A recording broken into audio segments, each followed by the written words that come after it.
Hey, my name is Matiss. I'm the co-founder and CEO of Cream Finance, and this is what I do.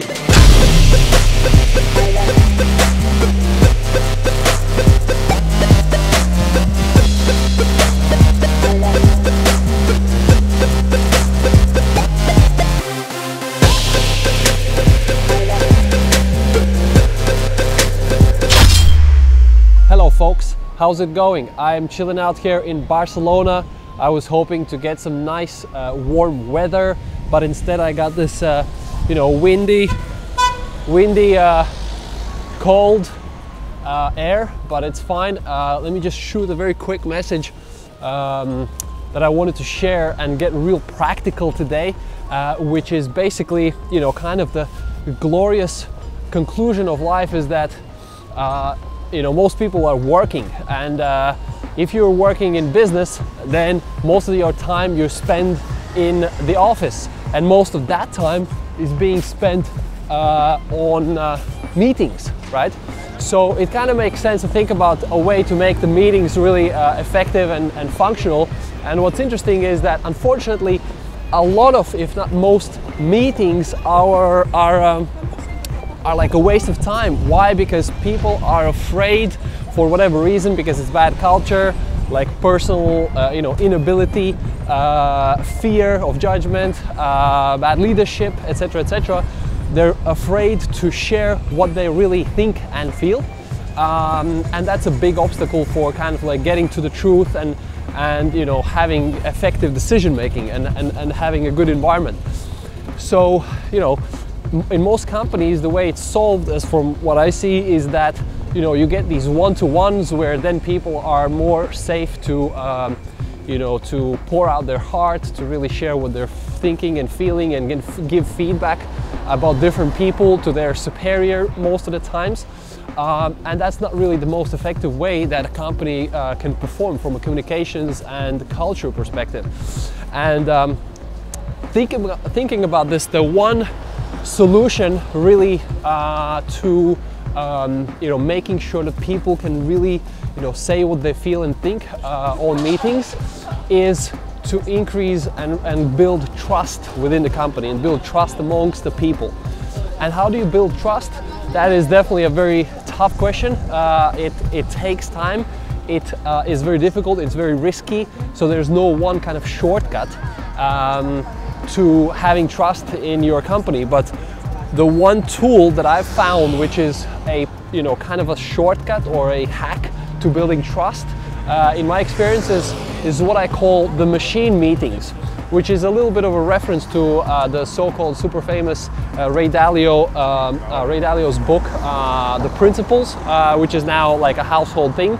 But the principle being as follows: you get your key people together. I'm assuming that you're a manager and you have some direct reports, or even in case you have no direct reports, there are some people that you always work together with. And with these people, let's say do it weekly or monthly, you make each of these people list down, let's say, the key 3 issues, problems, fuck-ups, whatever you want to call them, for that period. And on the meeting, you get all of these key people together and you discuss each of these issues from a perspective of finding one key person that can be held responsible, accountable for that issue. And then all the people in the meeting give feedback to that person who is accountable for a particular issue. And obviously that person needs to be present in the meeting too, right?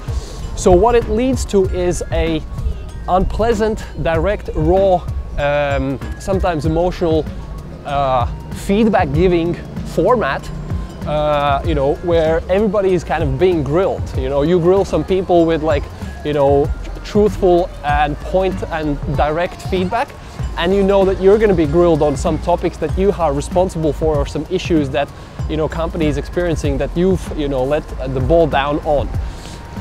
And there are a few things that lead as a result from this type of meeting. Number one is it builds an environment where you can, in a, let's say, in a way where you share what you really think about others and their performance. So that's a truthful, a meaningful platform for providing feedback, which is always good for the company.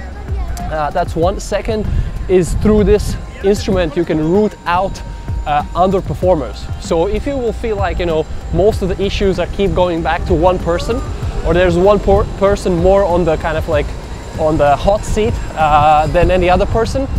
Let me just turn around. So this magic Barcelona street, very friendly for pedestrians. Anyway, then you know that that person is underperforming, and maybe it's time to cut that person out from the company or from that circle.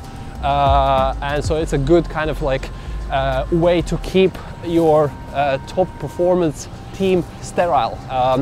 That's another thing.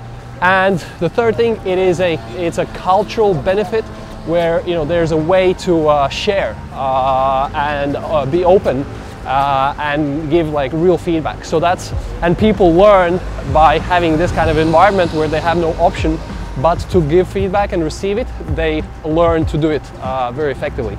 So that's all I wanted to share. Maybe this can be useful. It is obviously a format that is better suited to a certain type of a leader, where you like open confrontation.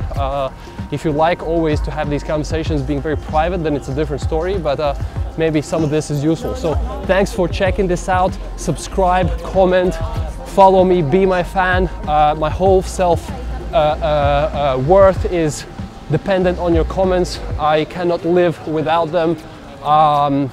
Social media is really the key thing in my life, right? Anyway, just kidding. Thanks for watching. Peace out.